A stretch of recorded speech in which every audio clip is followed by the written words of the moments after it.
सबको जय यीशु की। मैं आपके बीच में एक बार फिर से परमेश्वर के वचन को लेकर आया हूं। मैं आशुतोष सिंह।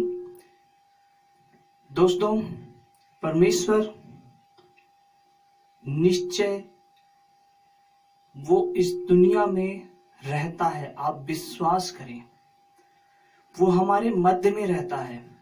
जितने भी चीजें आप देख रहे हैं ना, ये सब सर्वशक्तिमान परमेश्वर ने बनाया है। भजन संहिता 24 अध्याय हमें इस बात सिखाता है, हमें एक बात सिखाता है। क्या लिखा है?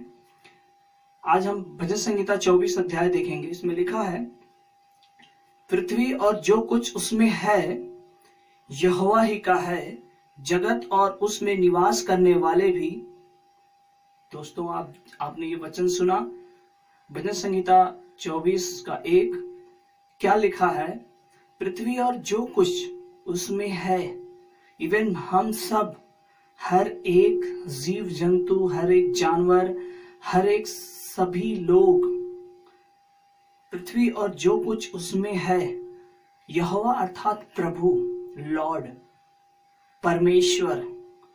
परमेश्वर ही का है। जगत और उसमें निवास करने वाले भी, इवन हम सब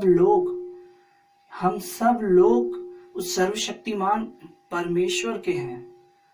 इस पृथ्वी में जितने भी आप जीव जंतु देख रहे हैं, चाहे वो आकाश में उड़ने वाले हो, चाहे वो जमीन पे रेंगने वाले, इवन हम मनुष्य, सब कुछ इस पृथ्वी में रहने वाले लोग, निवास करने वाले लोग, सब कुछ परमेश्वर का है। और इसी बात को आप 1 कुरिन्थियों 10:26 में आप देखते हैं। आइए हम 1 कुरिन्थियों 10:26 पढ़ते हैं। आप हमारे साथ निकाले, आप वचन में हमारे साथ बने रहे। क्या लिखा है 1 कुरिन्थियों 10:26 में? क्योंकि पृथ्वी और उसकी भरपूरी प्रभु की है। Praise the Lord. क्या लिखा है? क्योंकि पृथ्वी और उसकी भरपूरी प्रभु की है। Praise the Lord. सब कुछ पूरी, जो हमें भरपूरी से हमें आशीष देने वाला परमेश्वर, वो सर्वशक्तिमान है। अगर हम उसके पास जाएंगे, उससे मांगेंगे, हमें सब कुछ देगा। और इवन ये सब कुछ परमेश्वर का है। परमेश्वर हमें ऑलरेडी दे चुका है। जब आप उत्पत्ति की पुस्तक अगर आप पढ़ते हैं, तो परमेश्वर ने आदम को भूमि की मिट्टी से रचा, उसके नथनों में जीवन का श्वास फूका और उसे कहा, फूलो फलो पृथ्वी में भर जाओ। सब कुछ उसने हमें दे दिया है। उसे कुछ भी नहीं चाहिए। हाँ, अगर हम समस्याओं में हैं, परेशानी में हैं, तो हम प्रभु को पुकार सकते हैं। आगे क्या लिखा हम देखेंगे। क्योंकि उसी ने उसकी नींव समुद्र के ऊपर दृढ़ करके रखी और महान नदों के ऊपर स्थिर किया। उसी ने, सर्वशक्तिमान परमेश्वर ने शब्दों के द्वारा सब कुछ बनाया। उसी ने इस समुद्र को भी बनाया, उसी ने आसमान को भी बनाया, और इसमें जो भी चीजें हैं, मतलब वचन कहता है कि क्योंकि उसी ने उसकी नींव समुद्र के ऊपर दृढ़ करके रखी, मजबूती से समुद्र के ऊपर। परमेश्वर पिता ने समुद्र के ऊपर, उसने इस पृथ्वी को टिका दिया, इस नींव को रखा और महानदों के ऊपर स्थिर किया। Praise the Lord. परमेश्वर एक अद्भुत है। वो हमसे प्रेम करता है, वो हमारे बीच में रहता है। आगे क्या, अगर हम आगे पढ़ते हैं, क्या लिखा है? प्रभु के पर्वत पर कौन चढ़ सकता है? Praise the Lord. और उसके पवित्र स्थान में कौन खड़ा हो सकता है?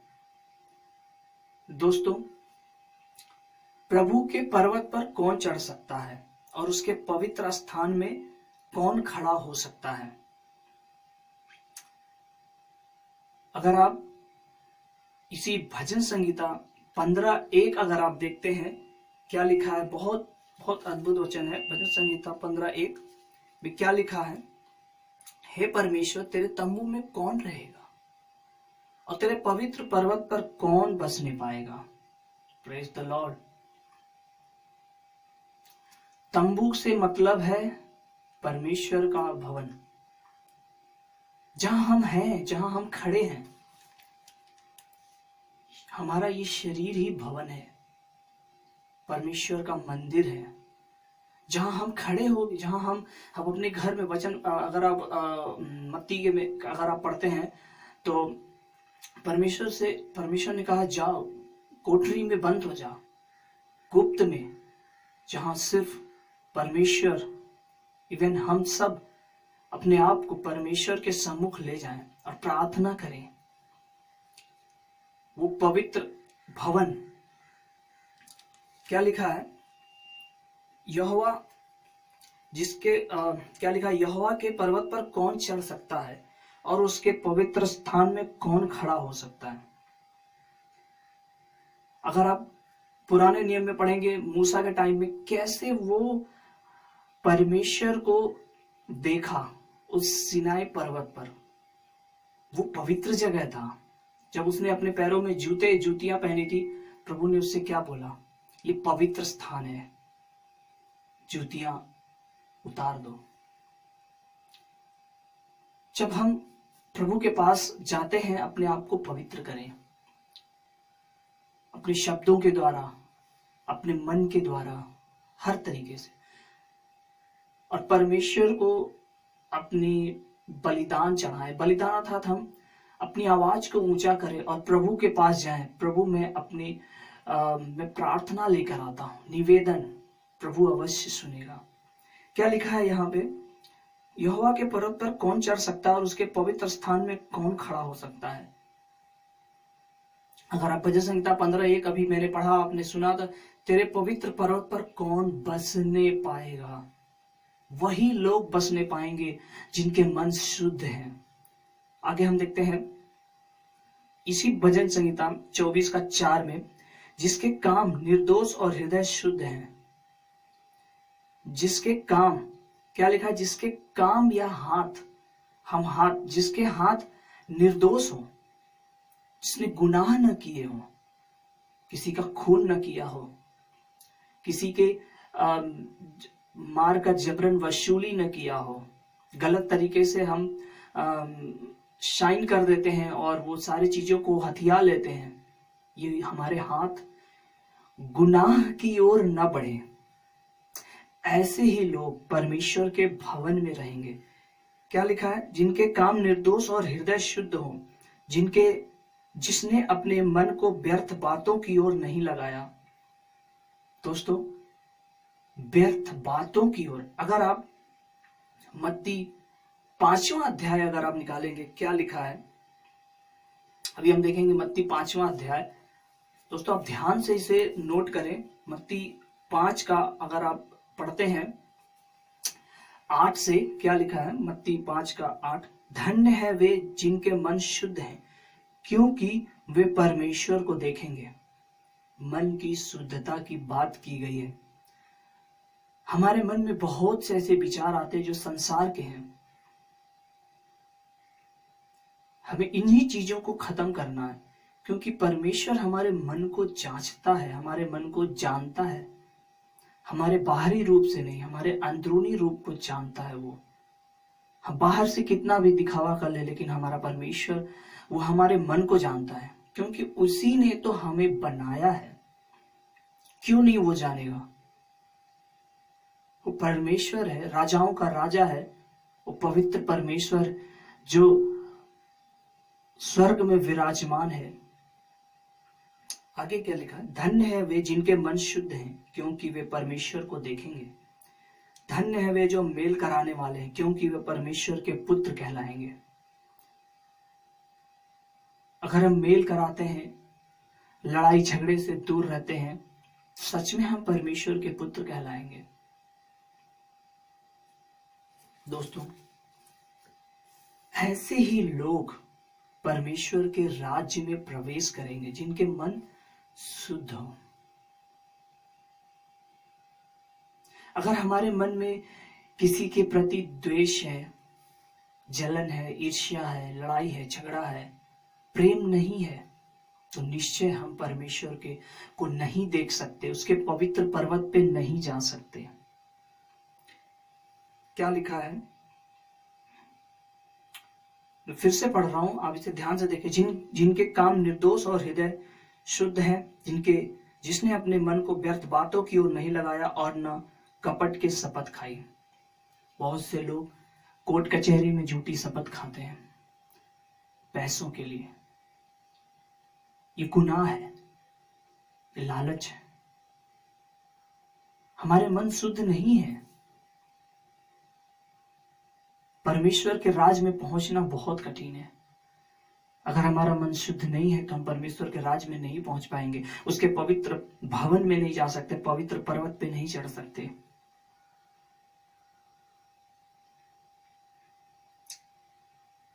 पांच में लिखा, वह यहोवा की ओर से आशीष पाएगा। जितने लोग परमेश्वर के पास जाते हैं शुद्ध मन से, वही लोग, आगे क्या लिखा, वह यहोवा की ओर से आशीष पाएगा और अपने उद्धार करने वाले परमेश्वर की ओर से धर्मी ठहरेगा। अगर हमारे मन शुद्ध है, हम सारे बुरे काम छोड़ दिए, निश्चय विश्वास कीजिए हम परमेश्वर के भवन में प्रवेश करेंगे, उसके पवित्र पर्वत पे चढ़ने पाएंगे, क्योंकि वो हमारा परमेश्वर है। उसने हमें अपने नथनों का श्वास फूंक करके हमें जीविता प्राणी बनाया है। अगर हम उसे पिता नहीं कहेंगे तो किसे कहेंगे?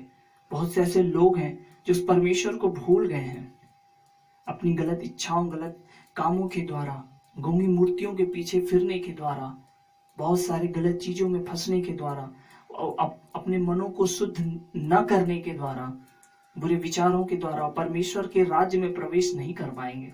उसके पर्वत पे चढ़ ही नहीं पाए, अर्थात स्वर्ग नहीं जा सकते। प्रभु यीशु ने कहा, सत्य मार्ग जीवन में ही हूं, बिना मेरे द्वारा कोई उस पिता के पास नहीं जा सकता, अर्थात उस स्वर्ग नहीं जा सकता। ऐसे ही लोग उसके खोजी हैं। वे तेरे दर्शन के खोजी याकूब वंशी हैं। सच में जिसके मन शुद्ध हैं, जो पवित्र हैं, पवित्र परमेश्वर की आराधना करता है, ऐसे ही लोग परमेश्वर के खोजी हैं। वो परमेश्वर के भवन में जाएंगे।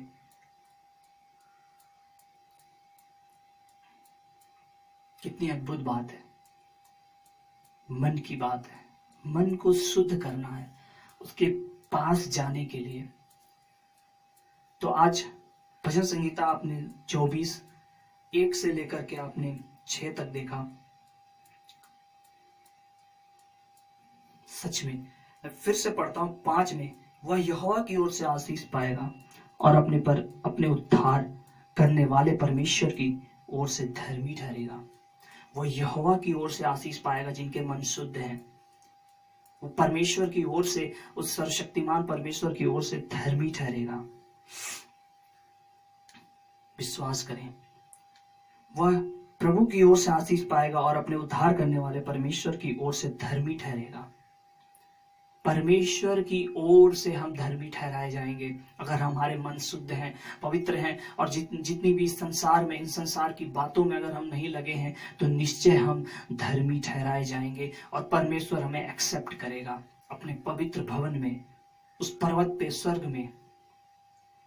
जिस प्रकार परमेश्वर ने मूसा को बुलाया और वो पवित्र जगह दी और वहां पे जलती हुई झाड़ियों में परमेश्वर ने उसे 10 आज्ञाएं दी कि ये काम नहीं करना है। परमेश्वर, उसकी आराधना करनी है, उसकी स्तुति करनी है। दोस्तों, अगर आपने ये वचन सुना तो निश्चय मैं विश्वास करता हूं आज से आप अपने जीवन को बदलेंगे, परमेश्वर के वचन में बनेंगे, सारे बुरे काम छोड़ देंगे, अपने मन को शुद्ध करेंगे। आइए हम प्रार्थना करते हैं। धन्यवाद, धन्यवाद यहोवा परमेश्वर, थैंक यू जीसस। प्रभु, हमें प्रार्थना करता हूँ जितने लोग इस वीडियो को देख रहे हैं और अभी जो मैं नहीं वरन आपने जो वचन, आपके पवित्र वचन में जो लिखी हुई बातों को मैंने बोला, अगर उन्होंने सुनते हैं, जो अपना मन को शुद्ध करते हैं, सच में वो परमेश्वर आपको देखने वाले हैं। हालेलुया। प्रभु, मैं प्रार्थना करता हूँ बहुत से ऐसे लोग हैं जो पाप में, श्राप में, बीमारी में जकड़े हुए हैं। मैं उनके लिए प्रार्थना करता हूँ पिता, उन पे तरस खा, दया कर प्रभु। प्रभु, मैं प्रार्थना करता हूँ लॉर्ड, थैंक यू जीसस। हर एक व्यक्ति जो इस वीडियो को देख रहा है प्रभु, वचन से बात कीजिए, छू लीजिए पिता, पवित्र आत्मा उसे भर दीजिए। जो अपने मन को शुद्ध करता है, निश्चय प्रभु आपको वो देखने वाला है। निश्चय वो आपके भवन में, आप पवित्र पर्वत पे चढ़ने पाएगा। निश्चय प्रभु हम आपके तंबू में रहने पाएंगे, उस सर्वशक्तिमान परमेश्वर आपके भवन में रहने पाएंगे। प्रभु हम धन्यवाद देते हैं कि आपने इकलौते पुत्र यीशु मसीह को दिया ताकि हम आपका प्रभु यीशु आपने अपना लहू बहाया ताकि हम बचाए जाएं, क्योंकि लहू में ही छुटकारा है। हम प्रार्थना करते हैं यीशु मसीह के नाम से हर एक बीमारी, हर एक श्राप खत्म हो जाए, हर एक के मन शुद्ध हो जाए यीशु मसीह के नाम में। प्रभु जितने लोग इस वचन को पढ़ने पाए और अब मनन करने पाए, प्रभु उनसे आप बात कीजिए, उनके जीवन में शुद्धता को प्रकट कीजिए। In the name of Jesus, यीशु मसीह के नाम में उनका जीवन बदलने पाए, हर प्रकार के बुरे कामों से फिर जाएं, क्योंकि स्वर्ग का राज निकट है। प्रभु आपने कहा मन फिराओ क्योंकि स्वर्ग का राज निकट है। Thank you Jesus. हम धन्यवाद देते हैं पिता कि आप प्रभु जितने लोग देखें प्रभु ने आप आशीष देंगे, हम विश्वास करते हैं और इस प्रार्थना को अपने उद्धार करता सर्वशक्तिमान परमेश्वर प्रभु यीशु मसीह के नाम से मांगते हैं, आमीन आमीन। दोस्तों, आपको ये वचन कैसा लगा? आप हमें अवश्य मैसेज करें, आप हमें कॉल कर सकते हैं। हमारा व्हाट्सएप नंबर भी है, स्क्रीन पे जो नंबर आ रहे हैं आप उस पर हमें व्हाट्सएप करें, और ये प्रेयर लाइन नंबर है, और आप प्रार्थना भी करा सकते हैं और आप वचन पे भी डिस्कस कर सकते हैं। परमेश्वर का पवित्र वचन है, विश्वास रखें। अगर आप इस वचन पे चलते हैं, अगर आप अपने मन को शुद्ध करते हैं, तो मैं विश्वास करता हूं आप परमेश्वर के पवित्र भवन में होंगे, उस पर्वत पे आप चढ़ने पाएंगे। Thank you Jesus. धन्यवाद मेरे प्रियो कि आपने इस प्रार्थना को सुना और आपने साथ में प्रार्थना की। मैं विश्वास करता हूं निश्चय आप अपने आप को बदलेंगे। ओके, नेक्स्ट वीडियो में फिर से मिलेंगे। सबको जय यीशु की। Praise the Lord.